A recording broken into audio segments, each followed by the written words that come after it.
Plagne in the French Alps. We are 1,500 metres above sea level in the snow zone on a Sunday morning. Ready for round 5 of the Viessmann FIBT 4-man bobsleigh World Cup. Good morning, everybody. Welcome to snowy Plagne. I'm Martin Haven, and I'm delighted to welcome again to the booth our Olympic women's bobsleigh champion, Kaylee Humphries. Kaylee, you've won 5 out of 5 so far this season.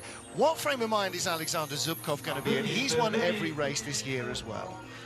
Well, if he's anything like me, he's going to go into this race and he's definitely just going to be, you know, focusing on what he's got to do again and just trying to have the best runs he possibly can.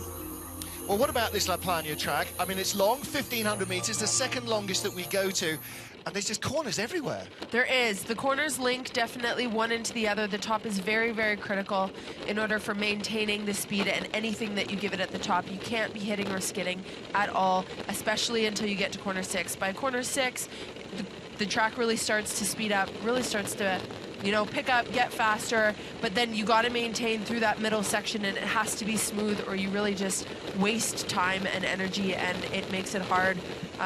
There are some flat sections, and yes, the track is long, and so you really just got to give it all right until the very end. And right to the very end, I mean, it is, you know, we're taking a minute and a second to get down, which is 10, 12 seconds longer than some tracks. I mean, it seems like an eternity till you get to the line. It definitely does. This track is definitely going to favor a lot of the stronger pilots. The start makes a difference at every single track, especially this one, because there are the flatter sections. But 100%, the stronger the driver, the more capable they're going to be of achieving great results today. Well, there is a man who holds the start record. Bert Hefti was a brakeman in Martin Annen's 4-man in 2002. It's snowing, but the ice was completely covered all the way down this track, and so we'll have no dramas with the weathers. The start record from 2002, the track record from 1998. Christoph Langen, who now coaches the Germans, holds that. Manuel Mahata, first off the hill, won last year. Thomas Florschutz, 11th, won the 2-man last year and almost didn't make the cut in the 2-man race yesterday. He'll be hoping for some vindication today. And 28 sleds on the entry list means that 8 will not make the second heat. And the question is, will one of our first 3 sleds be among those 8? Yesterday, the first 2 or 3 sleds really suffered. The track was very frosty, and it seemed that they polished it up for their rivals. So the first of 28 sleds in this last pre-Christmas race for the 4-man. Manny Mahata, Gregor Birnbach, Christian Friedrich and Christian Poser are the team. Start record 5.73 is a decade old.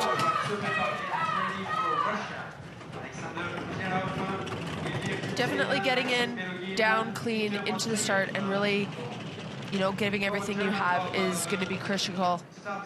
It's definitely going to be crucial for this race. It's a really long, flat start, and it just seems to go on forever. The bobsleigh pilots say that it feels like you're actually pushing the sled uphill because it never drops over the edge and accelerates.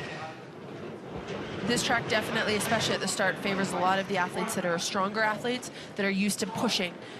Not so much the speed athletes, but definitely the pushing athletes, which...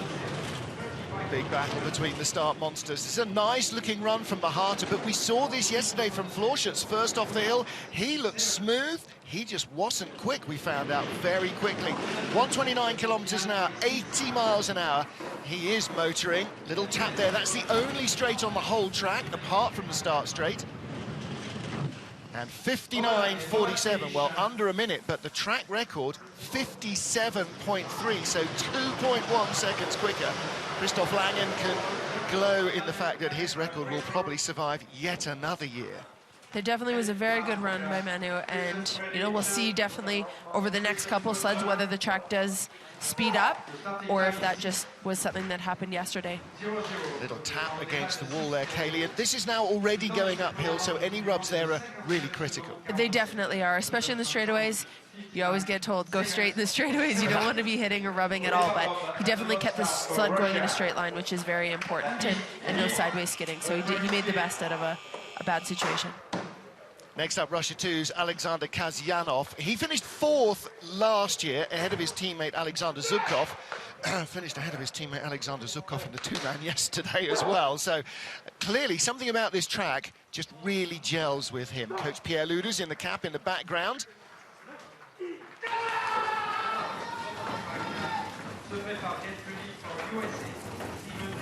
Well, first thing is they'll be trying to outstart their Russia 1 teammates, and 5.91, that's a big getaway.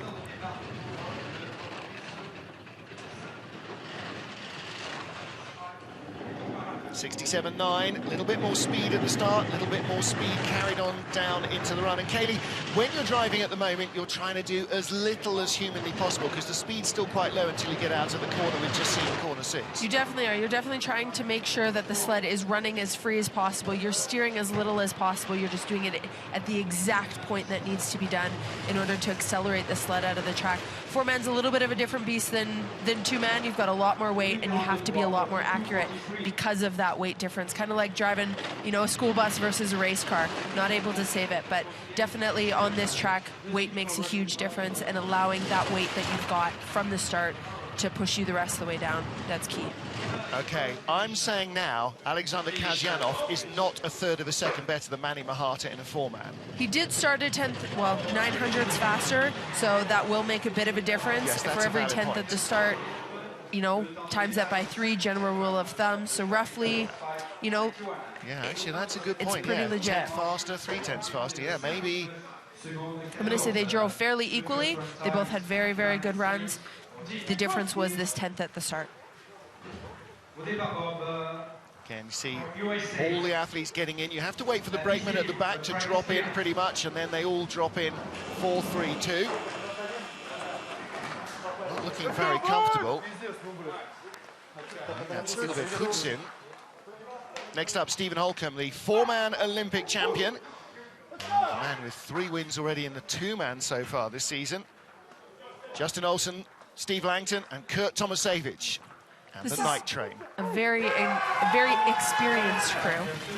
This crew we should be able to see great things from at the start. Well, Olsen pushing Corey Butler in the 2-man yesterday, but back on the back of this sled, was rushed to hospital earlier in the week with what was feared to be appendicitis. Turned out not to be, much to his, well, relief, I think. Gave the rest of the crew something to wind him up about the rest of the season. You got rushed to the hospital for win. 700s behind, so very much in touch. Holcomb's a very experienced pilot. I think we're going to be able to see him, you know, hopefully bring it back towards the end of the track. That's what we saw yesterday with almost all the U.S. sleds. It wasn't until we get to the bottom of the track that you really see that speed and how they drove the middle of the section of this track. Hasn't got quite as much speed as the Russians. Valna sled just avoids the wall there.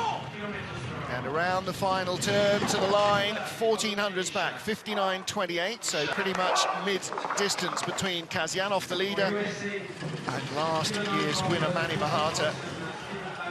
Germany swept the podium last year, and oh boy, would they like to have a result like that this year. They can't find the medals with a torch and a map this year. They can't. I'm just happy to see that the first couple sleds don't seem to be as such a disadvantage as they did last year.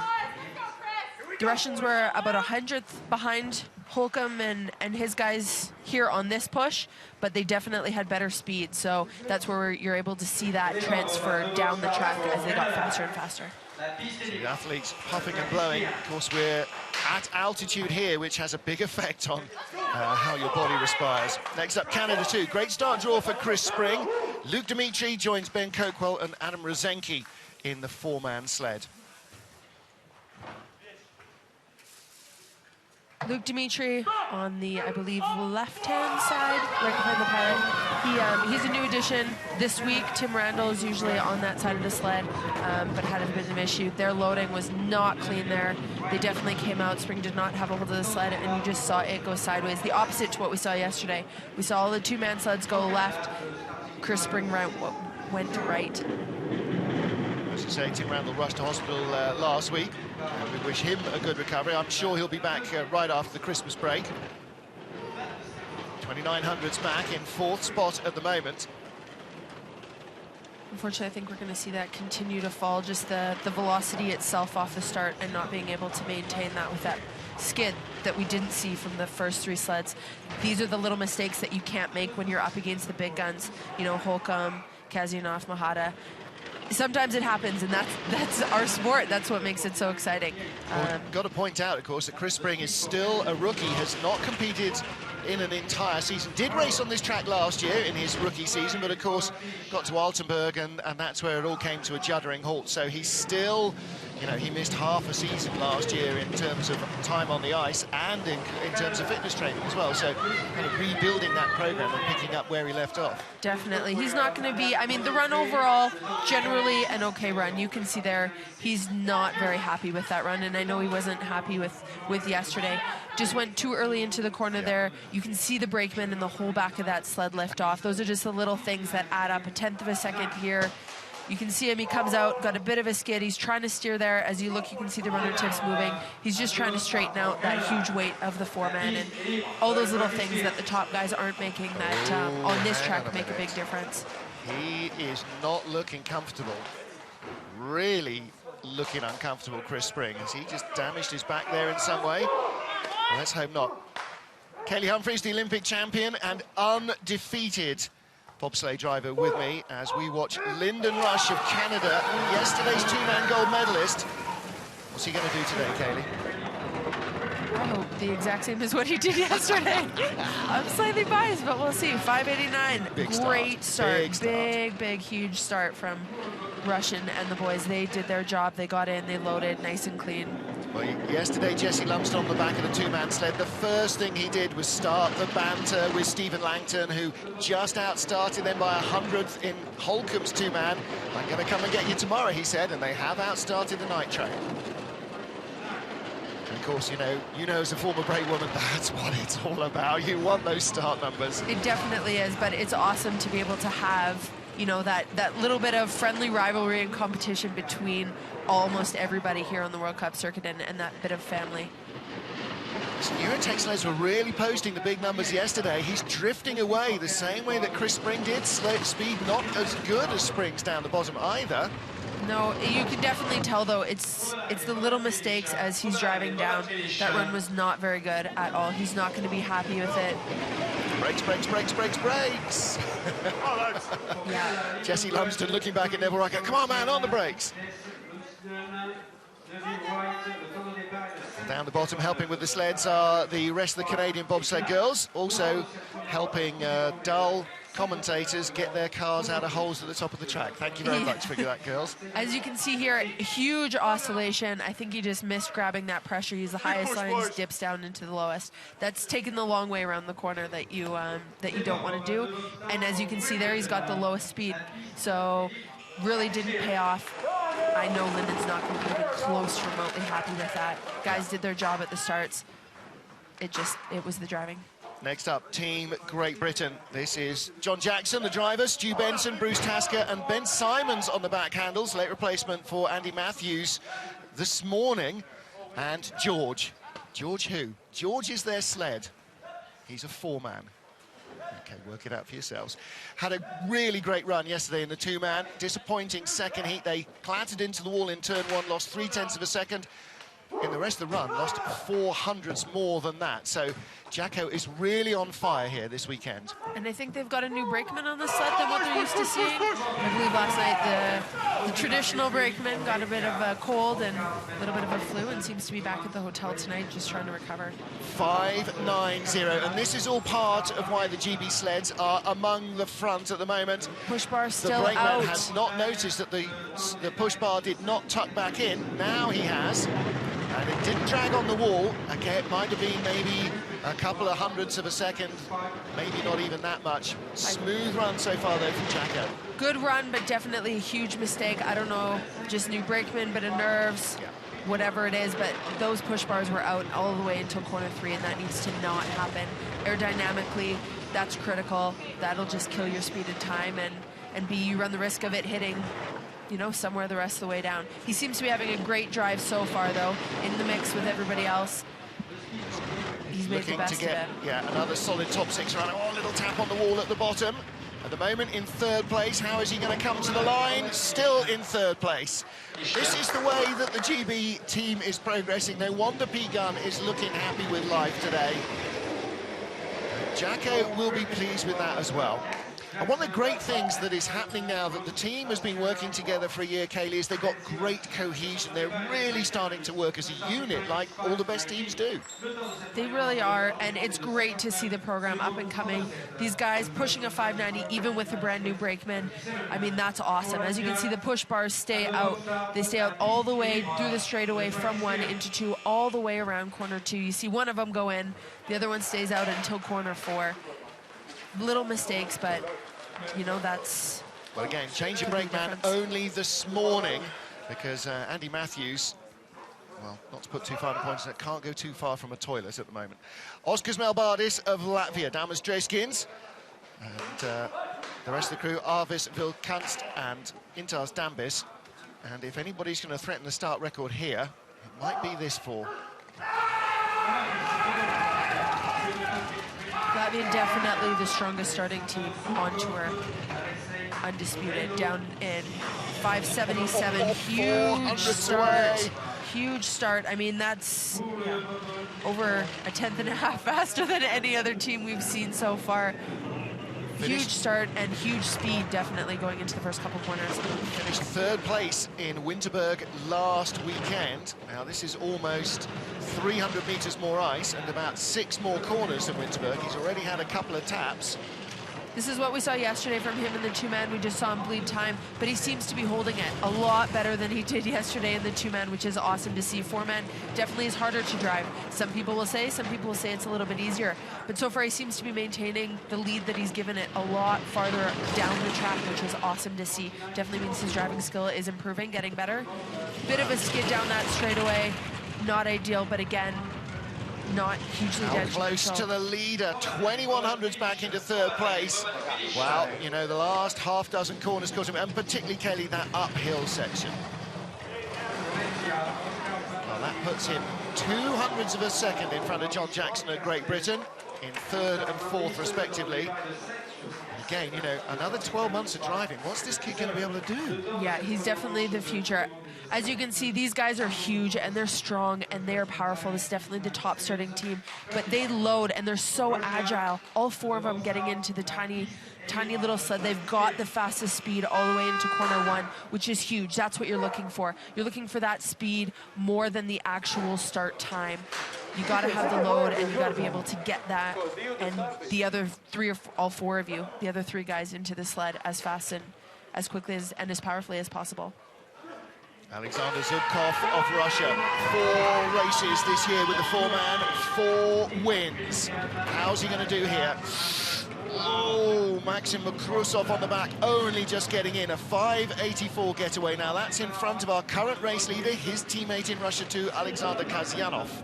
Wasn't the smoothest load, definitely, but had the same speed as the Latvians, which is huge. That, again, like I said, that's what you're looking for. You're looking for that speed. That's what's putting you down into the first couple corners. But the start here is tricky, especially for 4 guys cramming themselves into something as small as a bathtub.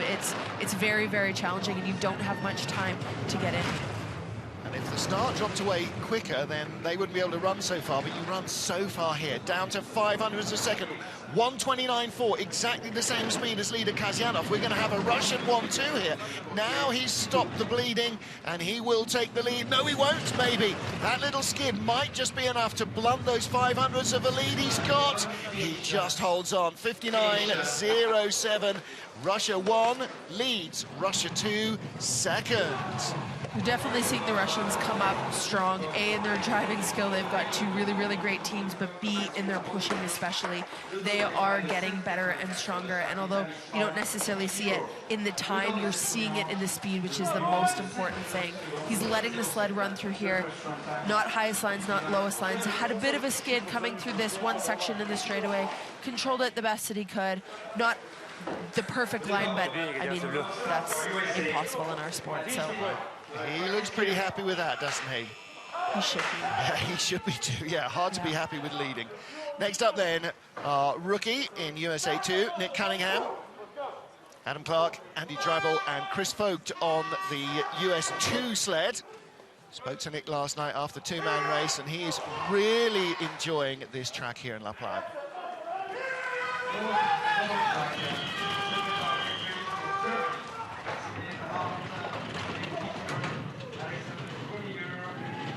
5.89, that's another big start, outstarting the night train USA 1 by 100, so the boys will be pretty pleased with that at the bottom.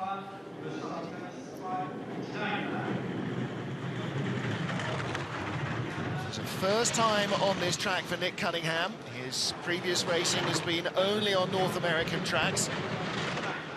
As a result, of course, having to learn very fast. The good news for him is that even the most experienced drivers in the field have only ever been here probably once more in their career than he has. So here, uniquely, he's at the lesser disadvantage. This is a nice, tidy run. 25 hundredths of a second behind. You can see the snow is starting to fall hard outside, but this roof covers the track every inch of the way. So we get perfect ice all day long. Little tap on the straightaway. Kelly, that's just going to rob him of a fraction of speed. Not bad at all.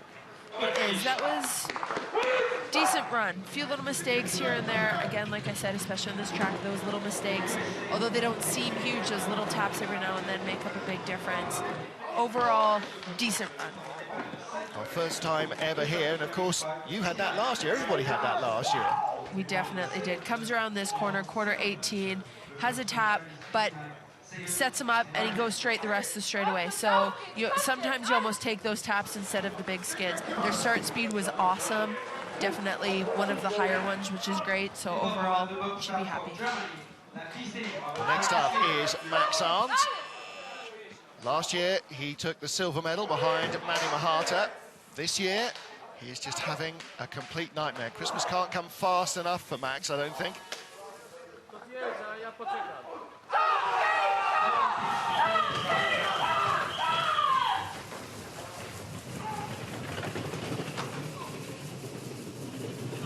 .592. Not the strongest start, but definitely in when amongst the rest of them. 68.1 kilometers, though. That's the start. That's the top speed we see in the first couple corners. That means those guys, they pushed it, but they pushed it hard and they gave it everything and they loaded really well. So generally, I'd take that any day of the week. That's awesome. 800ths behind at the start, 700ths behind, 300ths of a second behind this so far undefeated Alexander Zubkov. This is a really nice run. 1:28.5, top speed. The Russian was a kilometre an hour faster, though. The FES sled is not going to close on the leader. Now he's drifting away, Kaylee. He had a really great 18 to 19, though, and we saw Zubkov had a bit of a skid there. Oh, 13.920. He's close. He's in the mix, though, so overall, should be happy with that. The guys had a good start, but great velocity and great speed, good load, and Max drove extremely well. That puts him in the hunt with everything. It'll definitely come down to consistency, which Max knows how to do. He knows how to drive, especially on this track. Better, because he's going to try and beat Captain Consistent Alexander Zubkov. Look here as they come round this long sweeping corner around our commentary position. The speed is not there. They're a kilometre an hour slower than the Russian sleds. And for FES, the sled builders in Berlin, that's a bit of a worry. Alexander Zubkov leads from Alexander Kasyanov. Russia 1-2 after the first 10 of our 28 sleds. Max Arndt and Stephen Holcomb lead the chase of the Russians. We'll be back with more. Stay with us. Prochain départ dans 2 minutes. Next start in 2 minutes. Commercial break for 2 minutes.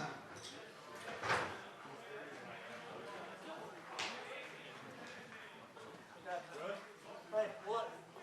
You want to go first? Or yeah, we got to go first. 1, 2, yep.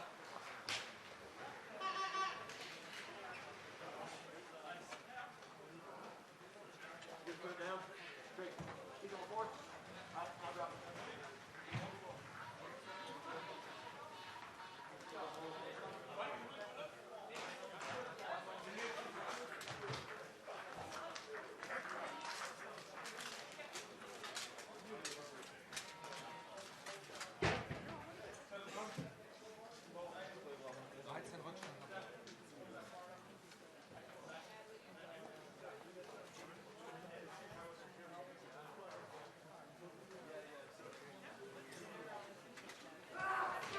Prochain départ dans 1 minute. In 1 minute, next stop.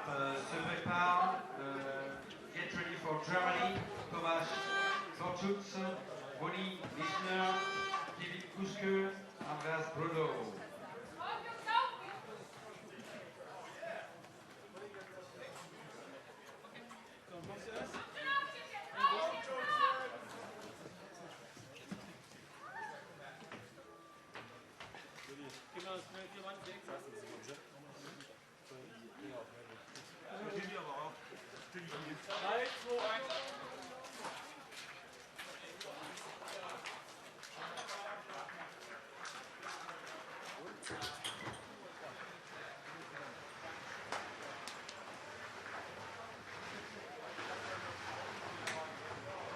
Au départ, 4Man Bobsleigh starts for Germany. La piste est libre. The track is Welcome clear. back to La Plagne. It's 4-man day here on Sunday. This is the 11th of our 28 sleds. Martin Haven and Olympic champion Kaylee Humphries calling the action for you. And Kaylee, Thomas Florschutz yesterday, first off the hill in the two-man race, almost didn't get a second heat. I mean, it was very close indeed. It was, and it wasn't anything to do with his driving or the starts. It really, he just got a really bad start draw, and going off first sometimes doesn't prove to work. You're kind of paving the way and making the runs for everybody else, and that's what we saw yesterday in the two-man. So happy to see. I mean, starting 11th, not bad, but the ice seems to be holding up essentially well. They're working on it between runs. They're really spritzing. Not much better. Well, this is Germany 1, fastest starting of the German sleds, 5:88. And this is only his second World Cup race. He didn't go to North America. He raced here in Europe as he recovered from a pre-season injury. Kaylee Humphries, this is a really nice run, just 800s behind our leader, Alexander Zubkov. I wonder if he can turn this into an advantage. I'm sure he can. If anybody can, it's going to be him. He knows how to drive, and he's definitely looking for a bit of retribution from yesterday. So you know he's going to be gunning for it. You know he's going to be looking for those perfect lines and really trying to push it. Not to say that anybody else isn't, because I know everybody else does on race day, but sometimes when you have that extra little bit of motivation, it pushes you to do unbelievable things. So Drifting away from the lead, 5th place, 59.29 slide. 2200s behind the leader, 100th behind Stephen Holcomb of the USA. it is a very, very close race, and it's going to be, I think we're going to, I mean, it'll come down to consistency in the driving as well as the starts for second round. He is the second place German sled. Max Arndt lies third. Little mistake down at the bottom. You can see Christoph there, he's not happy. He's so dynamic, and I swear he tries to use the force and drive some of his pilots down the track. I would too if I had track records, two-man and four-man. I would do the exact same thing, but you know, he's a perfectionist in his own right, and as he should be. Russia 3 now, Dmitry Abramovich, with Denis Moishenkov, Dmitry Stepushkin and Nikolai Renkov on the sled. Postulating the other day that apart from Goma Lloyd coaching the women, this is the first time that the Russian men, with Pierre Luders, have actually had a former athlete as a coach. I wonder what that's doing to their dynamic, to the education of the drivers. I can tell you it does a lot. Pierre's a great coach. He was my coach for many years, taught me a lot of what I know. And, you know, it's hard to see him coaching another team, but definitely they've got a huge advantage with him. And although you're not necessarily going to see it right away, they've got a year until Sochi, and you're starting to see it. We're starting to see it now. I mean, Russia so far 1-2. We'll see how Russia 3 does, but their program is going to be strong, and they're going to be a force to be reckoned with in a year with Pierre as a coach. Normally, all of their advice and information came from the luge program, as Alexander Zubkov himself did. He was a luger before he was a bobsledder. It doesn't always translate. 1900s back again. This could end up being a top 6 run. 127.6, not the greatest speed. His two teammates are both at 129, and that shows perhaps that he's just been rubbing and steering a little more than he needs to on the way down.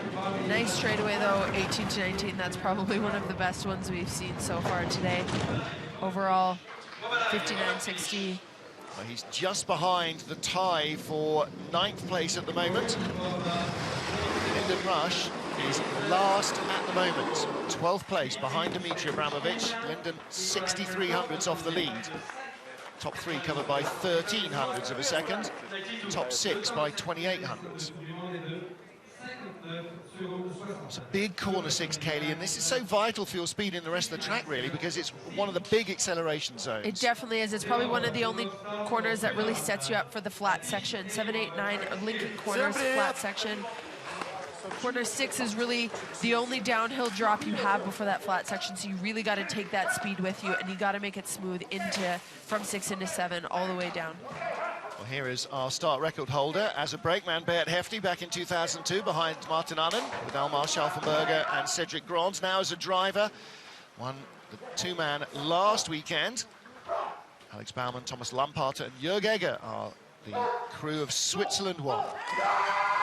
I know most of these guys ended up having injuries at the start of the year. That's why we're just seeing them kind of start back on the circuit now and miss the first half for a little bit. So 586 start. Another good start. Good, very good start. And these unique-shaped Citius sleds developed by a high-tech program in Switzerland are really, really quick at top speed.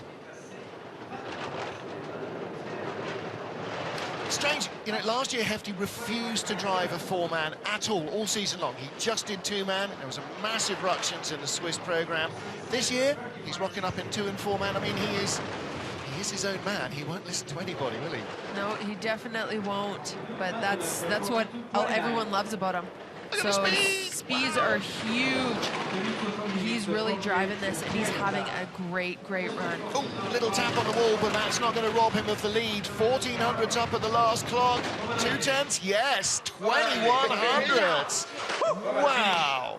Eric Allard, the coach, at home, of course, in his native France. And what a run from Hefti. And again, saw this last weekend on the Swiss 2 sled. No tape over those holes in the front bunks. Is that deliberate, I wonder? Comes in, goes a little bit high on that corner, but again, nothing major. He's letting the sled run, and that's why he's fast. I mean, he's almost a full kilometer faster than everybody down at the bottom, and that's huge. That's a combination of the start, a combination of the driving.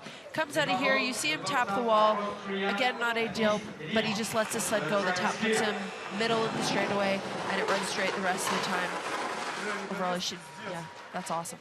Beard Hefti leads the race after a 13th place start draw. So the track here in Plagne, as we saw yesterday in the 2-man race, in the women's race, keeps giving up the speed to whoever can come and find it. Now can Jürgen Lewacker of Austria dig in deep? Stefan Witthalm at 2 is a new addition to this Austria 1 sled. Matthias Adolf and Sebastian Höfler on the back handles again. Didn't race last weekend, so he's got 2 new men on the crew, I think, in the 4-man this week. 6:12 getaway.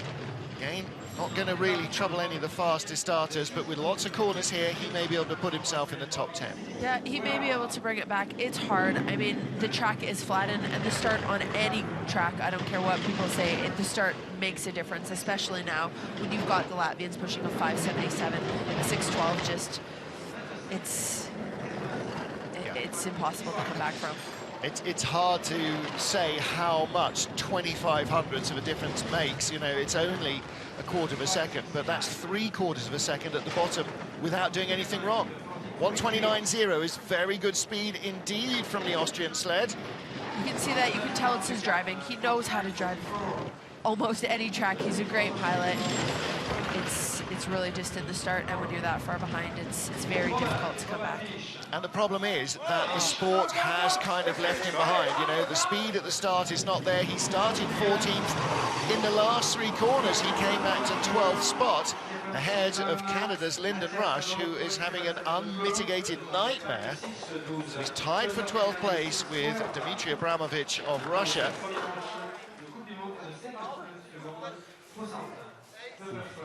Definitely went too early into that corner and a big jump in. We're seeing a lot of teams do that, though, especially in 4-man. You can't just place it where you want it like you can in 2-man. You kind of just got to take whatever you've given it and whatever the track's given you and just be able to deal with it. A lot of the top, 4-man drivers aren't necessarily 2-mans, and sometimes it translates, sometimes it doesn't. And next up, Switzerland's Rika Peter, Thomas Ruff, Michael Kehl, and Simon Friedli. And the 4-man, a lot less responsive, but more stable, and that sort of appeals. Some drivers are better in 2, some are better in 4. And some can do both. The most experienced ones are good in either. You're just a good pilot. But definitely, the 2-man and 4-man are completely different beasts. All brake handles still out, and still out. Lever. You can see the brakeman trying to pull it in. The first 3 corners he reached in, trying to pull it in. I don't think it's coming in, and I have a feeling that's going to stay out the whole way down, which is really going to cost him huge.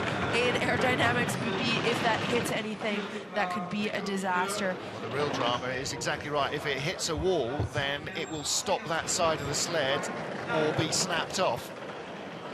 Neither of which is a good conclusion. Definitely not. Well, we've seen it before when start handles have been left out and it's just broken the mechanism, and then there's a mad panic to somehow try and fix it. 129 kilometers an hour, still got good speed. It's not holding him back.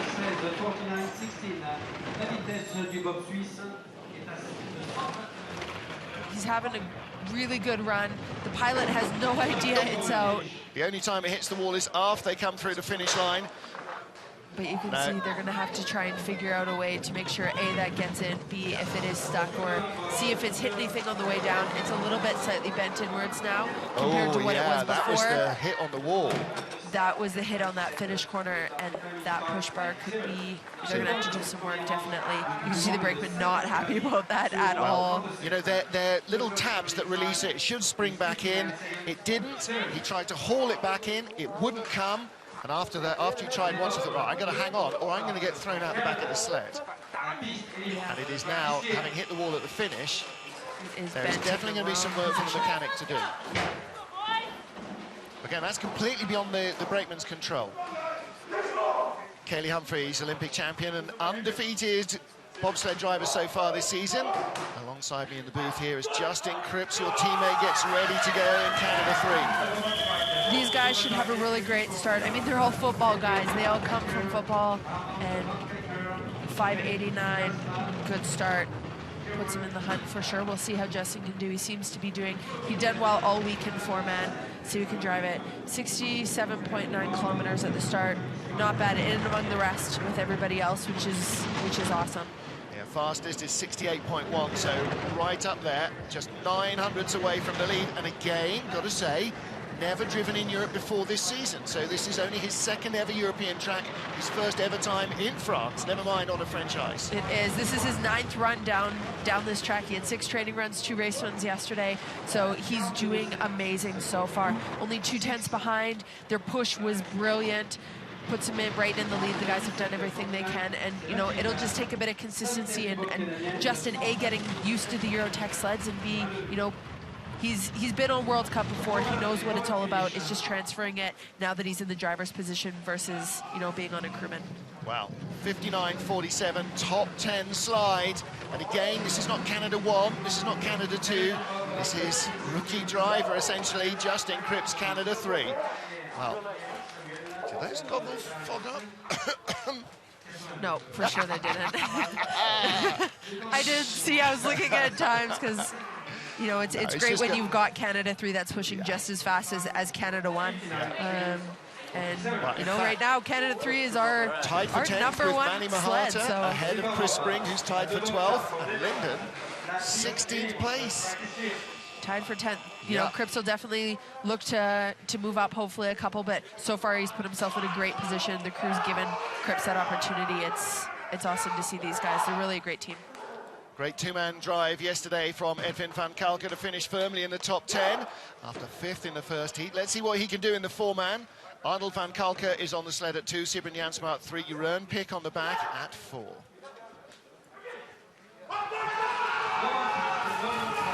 Yes, they both, Edwin van Kalker and Esme Campus, confirmed by their National Olympic Organization as having met the criteria to go to the games in Sochi, so that's one weight off their shoulders.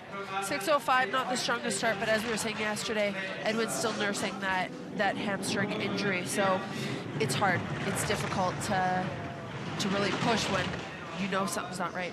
And again, you know, that's what this sort of 2-week break now between here and Altenburg, the Christmas break, is going to mean. Of course, they will be training. They're not just going to be sitting with their feet up, flicking across the TV channels, but it's some rest from having to really strain it hard. It definitely is. This next couple, well, 10 days for us, if we're going back to North America, it's really just about recovery and getting prepared for the whole 2 months of second half. Getting rid of your cold. Yes, I know. I'm sorry to everybody. I sound atrocious. Don't worry, don't worry. We're pleased to have you here, lame or halt, whatever it is. Decent run again from Edwin van Kalker.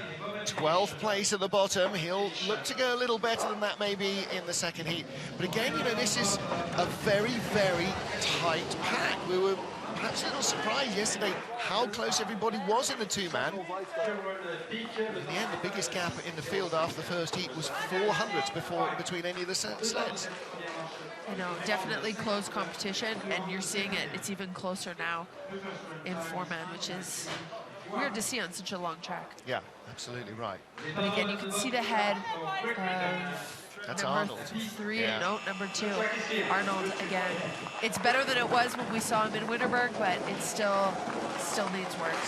Still not fitting in well. Bert Hefti, our race leader by 2100ths from Alexander Zubkov. Next up, Lamin Dean, who made his second ever World Cup start in the two-man yesterday. And he's joined by Dave Coleman, Keith McLaughlin and John Baines, who's been on the back of Jacko's two-man sled so far in most of the races this season. And the plan, Lamin is not going to Altenburg, but the plan then is for him to come to the rest of the World Cup races this season. So with the men and the women, Team Great Britain bringing on the next generation of drivers as well.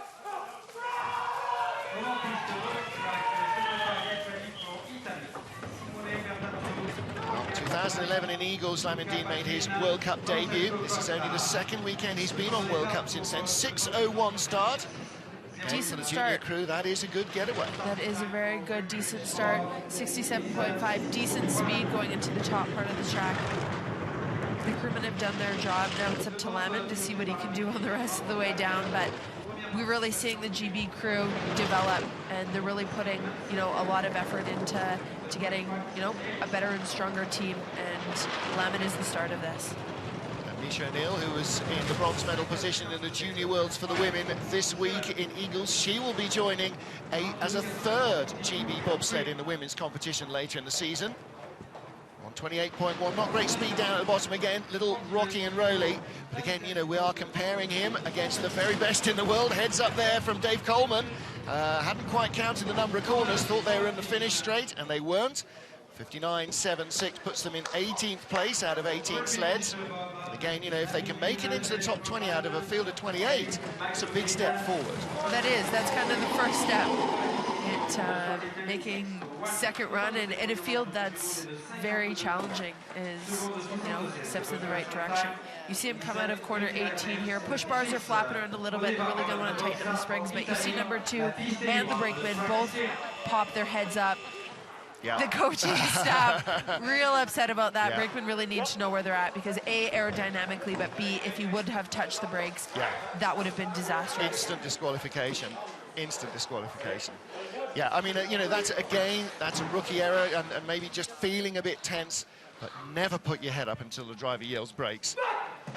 Next up, Simone Battazzo of Italy. William Frulani at 2. Luca Pagin and Francesco Cosca, more regular members of the crew, but the two-man, I think this is his first World Cup start. Little uncomfortable load, 6:07. 6:07, and it took them a long time to get down, and they were already almost all the way through corner 1. They need to tighten that up for sure.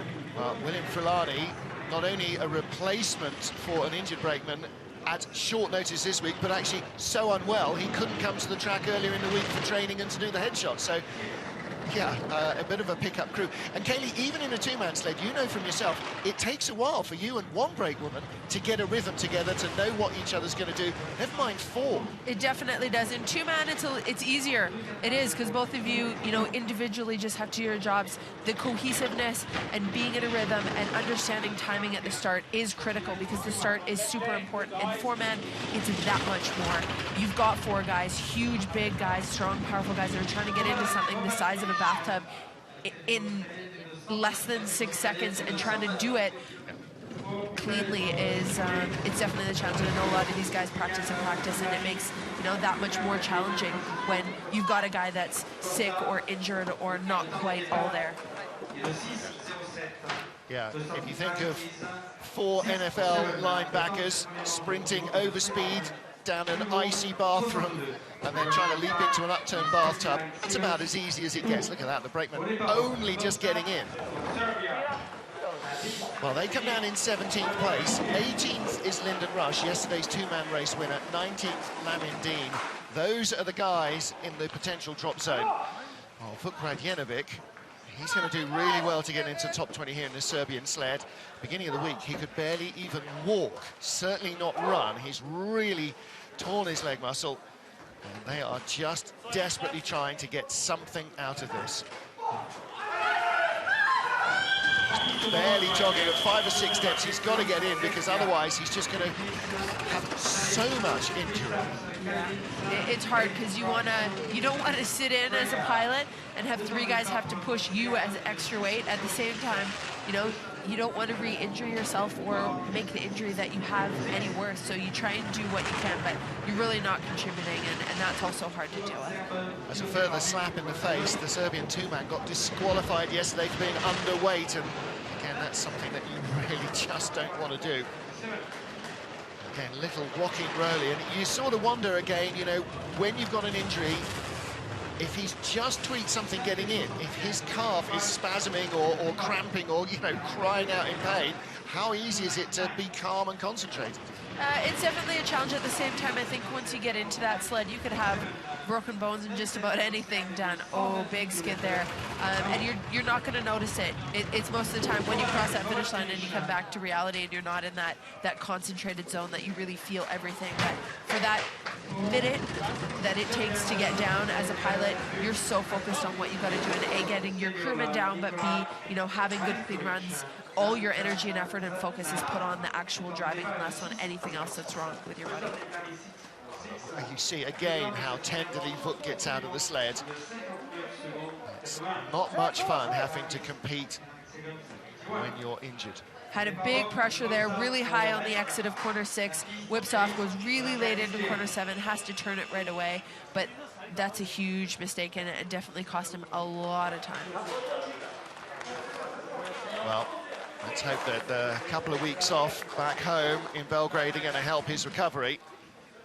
Next up, Ugis Zalims, 20 sleds down, the race is full. Now it is go fast or go home. You've got to bump somebody else out of the race. The Latvian 2-man's had a really good run yesterday. 5.86. Again, Kaylee, not exactly hanging around, is he? No, definitely not. He's up there with the top guns in the start, and it's great to see. Tied with Beat Hefti's crew at the start. He's the joint race leader. Now, how much of this speed can he cling on to? Still a very new pilot. You know, he's going to learn just from experience every single run, every single race. On any track, he's going to continue to learn. So he'll definitely be one to watch out for. He's only 2/10 down at this point, especially on a track where driving can make such a difference. So he's having an awesome run so far. He's really maintaining.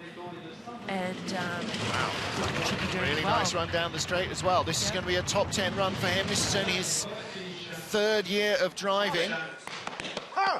Sandis Bruce is very pleased with that as well. He should be. 128.1, not the greatest speed at the bottom. So again, showing maybe Kay that as a rookie, he's not got the confidence yet to just allow the sled its head. No, definitely not. He's probably driving a little bit mechanical, as everybody does in their first, you know, well, in my first 6 years of the sport, really until this year. So everybody learns at different rates, but he's got the start, which is the first part, and as we can see there, he had a really good drive. He's learning, and he'll be up there within the next couple of years for sure. He's in a 3-way tie for 10th place. Long track, lots of corners, lots of room for error. Apparently nobody seems to have noticed that. And that means that Vuk Radjenovic is not in the race. Lamindina, Great Britain, is now 20th, as David Kupchik, Poland 1, the first of our 2 Polish sleds, gets to the start. Didn't make it into the second heat yesterday in the 2-man, whereas young teammate Matthias Luti did. Again, you look at Kupchik and you think, after he steps out of a sled in Sochi, that's probably going to be the last time we see him as a competitor, because, you know, he's getting on, and the young guys, these young bulls like the Latvians, they're just leaving you behind. They definitely are. I mean, that's always the evolution of a sport, and that's how it should be. You've got the young guys up and coming, and the start, that's where you're seeing start times drop so dramatically. You've got ex-brakemen that are coming back to be pilots, and no matter how good of a pilot you are, you can't make that up when they're beating you by such a large margin. And David Kupchik is one of those people that you just... a bit more old school, and so you'll see him hang around for a bit. Great pilot, awesome guy. Just you're just going to see him fall farther and farther. So he'll definitely just be looking to get to Sochi, and from there, we wish him all the best. Yeah, maybe head on to coaching and stay in the Polish program. I mean, it's hard to get bobsledding out of your blood when it's been your life for 20-odd years. It definitely is, and I think that's why you see a lot of the coaching staff. Everyone just kind of rotates around countries, but we're all one big happy family, and we hate to see people go, so we usually just cling on to everybody. And of course, the other thing is that you, as a sport, you don't want the experienced drivers to leave, because then all the experience comes out of the sport. You know, it vanishes, and you get, you know, the generation that don't have that experience. Exactly, and that's where you see people such as Pierre Luder's now coaching the Russians. You need that experience, and you need to keep it within the sport. It takes way too long to build it up, that you just, to just see it walk out the door is very challenging. Well, David Kupchik didn't make the race for Poland. What about Dorin Grigore for Romania? Emil Peptea, Bogdan Barikala and Florin Krachuin are on this Romanian sled. The Romanians didn't slide in North America, they were sliding in Europe instead. So they have been racing all season, just not necessarily on your TV screens. Joined the World Cup last week in Winterberg. And again, cracking the top 20 here. It's going to be a big boost for them.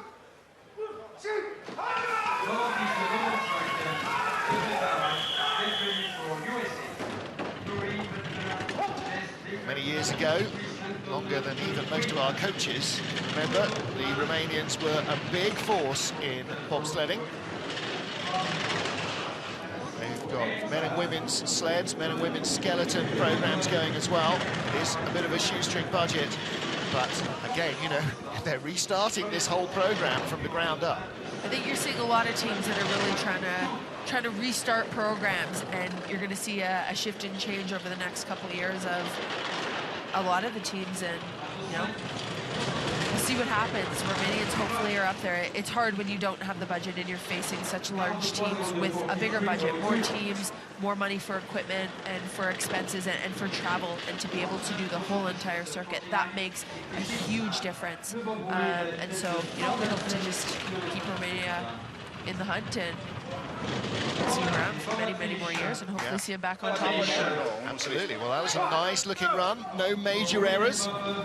Again, with a less experienced pilot like Dorin, he'll be just steering a little bit more in all the corners than a Zubkov or a Holcomb, who've got more of a feel for it over the years. Definitely. We're seeing almost every sled come too early in there, and you really see the four-man guy jump up. He gets lifted out of his seat completely. Again, you're really trying to avoid that. The top guys are really minimizing it, but almost every sled has hit it so far. It takes really until your mid-30s, historically, for a male bobsleigh driver to really get the very best out of themselves, but we've now got guys in their mid-20s who are right at the top of the pile. Here's Corey Butner, USA 3, Jesse Beckham, Chris Langton and Johnny Quinn.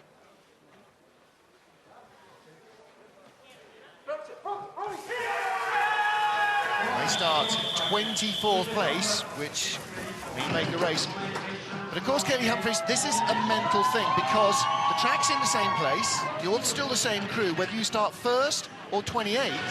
The ice is probably not going to be that much different. It's just about putting the fact that you're 24th out of your head and doing your normal thing. It definitely is. I mean, that's what's great about our sport, and where you can get the camaraderie that's awesome between all the teams, because it is individual teams on the track. We don't all go down at the exact same time.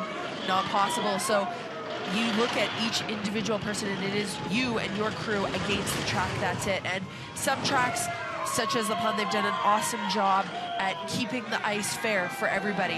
Yesterday, the two-man was a bit rough. Conditions, there's not much you can do about it, but generally today what we've seen is very consistent from first all the way down to 24th. It's not ideal, don't get me wrong. There have been 23 sleds that have gone down before you, but is it a deficit? Not such. A little bit of a disappointing run there for Corey Butler. He won't be impressed with himself for that. Over the 60-second mark, the first man not to crack the 1-minute barrier on a run. 60.16 seconds. And that leaves him, I'm afraid, in 24th spot. No second heat for him, and that's the first time this season.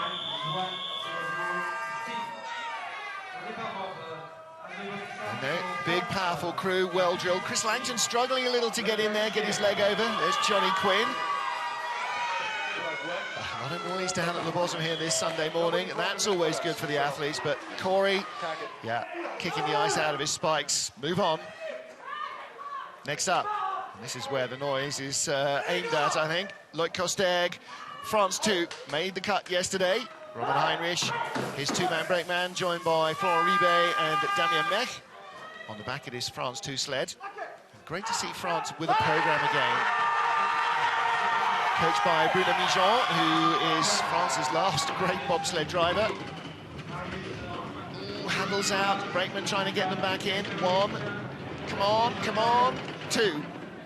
Gets both of them in, takes the challenge, but like I've said before, the top of this track is extremely flat, and any little movement from any of your guys in the back behind you as a pilot, number 2, 3, or 4, can cause that sled to go into huge skids. So the brakeman, although he wants to just reef him in as fast as possible, is trying to do it as gingerly as possible in order to prevent that sled from going any way that it shouldn't. Trying to do it without looking as well, to keep his head tucked out of the way, because they're aware, the same as you are, that everything that sticks out behind the frontal profile of the sled is just basically hitting the brakes. On 26.7, not great speed at the bottom. 24th at the start, but behind USA 3 and Corey Buckner at the moment.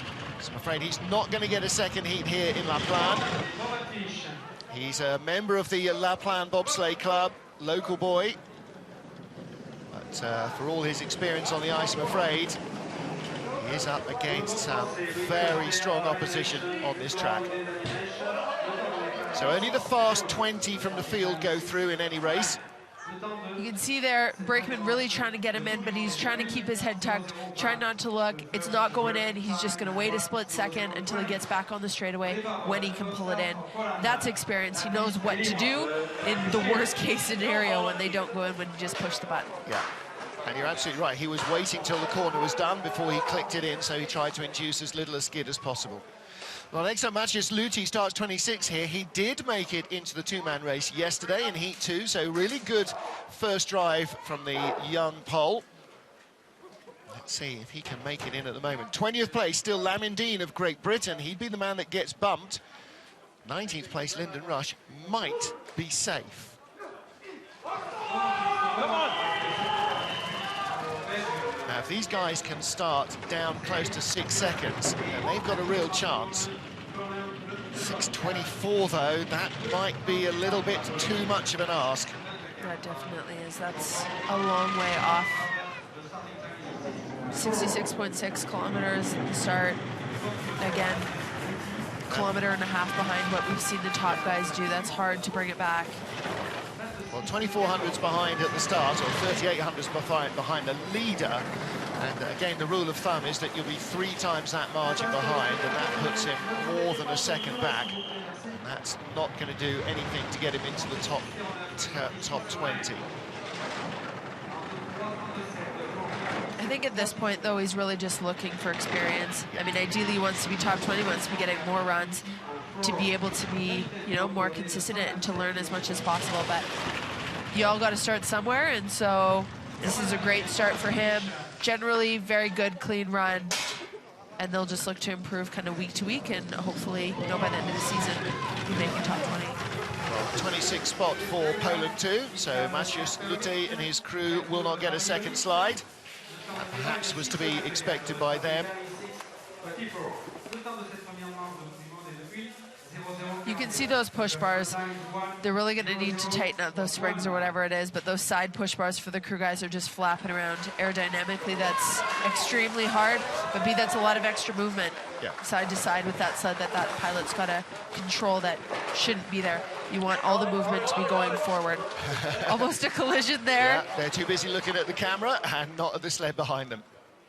Well, here's our penultimate sled. 31 two-man sleds, 28 four-man sleds. We were trying to subtract from the list who's missing. There's no Dutch two-sled and no Czechs, but we couldn't figure out who else was missing. The Belgians are here, and we've got both French sleds, so 3 of the last 4 are francophone, and they will have a lot of support here. Nico Cerizet, the driver of this Belgian sled, was originally a French bobsled driver, and again, I'm sure he's a lot of friends watching here.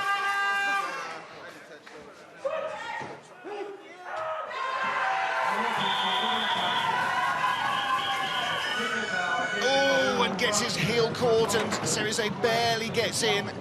Luckily, not a violent first corner like there would be at Winterberg, which would be a big wreck. Yeah, no, definitely not a hard first corner, but because it's not hard, any little screw up you make at the top really is amplified. And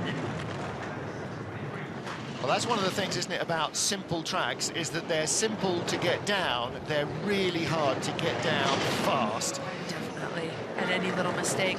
And it's hard, I mean, especially for the guys, you're bigger than even the girls, and trying to get in as fast as possible, get that fast load to be able to grab those D-rings in order to be able to drive that first corner. It's definitely a challenge. Of course, what you want to push is big, broad shoulders and narrow hips and lots of power. What you want to get into the sled is narrow shoulders and narrow hips.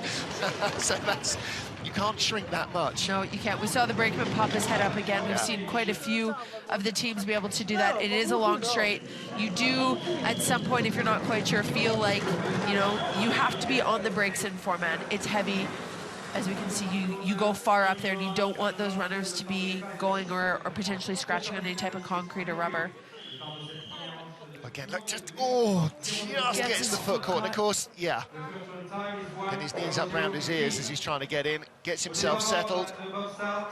Although we're big guys, I think sometimes gymnastics would do us all a little bit of good.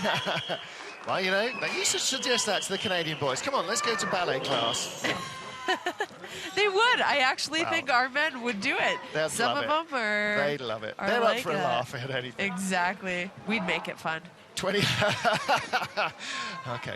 28th and final sled. Thibaut Gauffoy, David Bachelard, Vincent Daniel, Jean-Paul Ricard, and Alexis Flavien. This is France 1. Thibaut Gauffoy was an occasional regular on the World Cup a couple of years ago. Stepped back to get more track time at Europa Cup for more bang for the buck, I guess. Oh, horrible load, 6:29, really not helping them either, like their teammates. They're going to struggle to get in. Look, like Kosteg in the France 2 sled, 6:09 didn't make the race.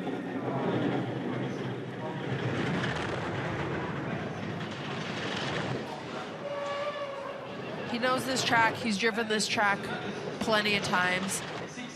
You know, having a great run so far. Just hard to come back from a 6:29 start. Starting off so much slower. He's already halfway down beyond the top 20. He's got to come down within 9/10 of the leader, and he's not going to get even close.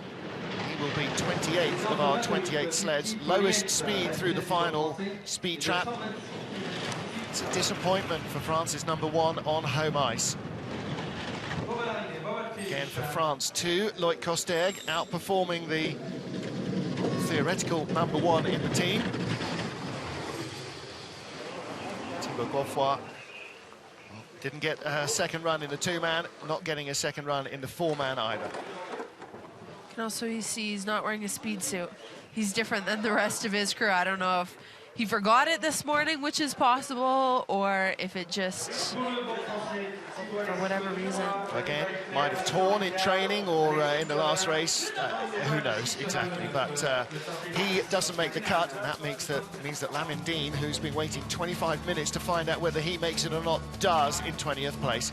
Beat Hefti does as well. He was the fastest man down the ice. Like Kaylee Humphries alongside me, Alexander Zubkov has not been beaten this season in the 4-man. He might be about to see his streak come to an end.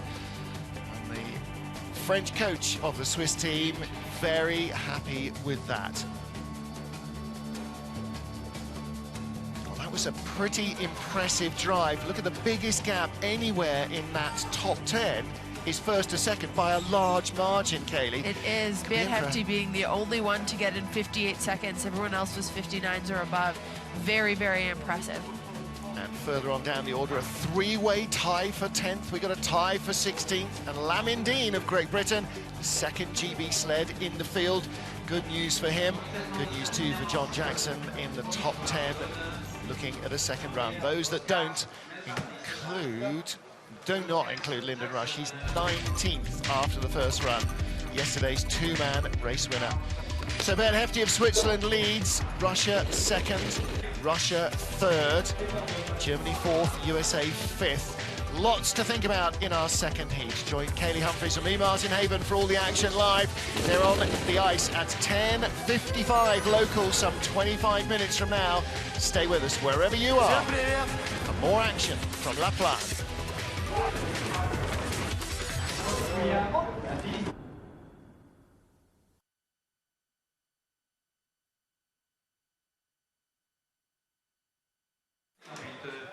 Start of the second heat, 10 and a half.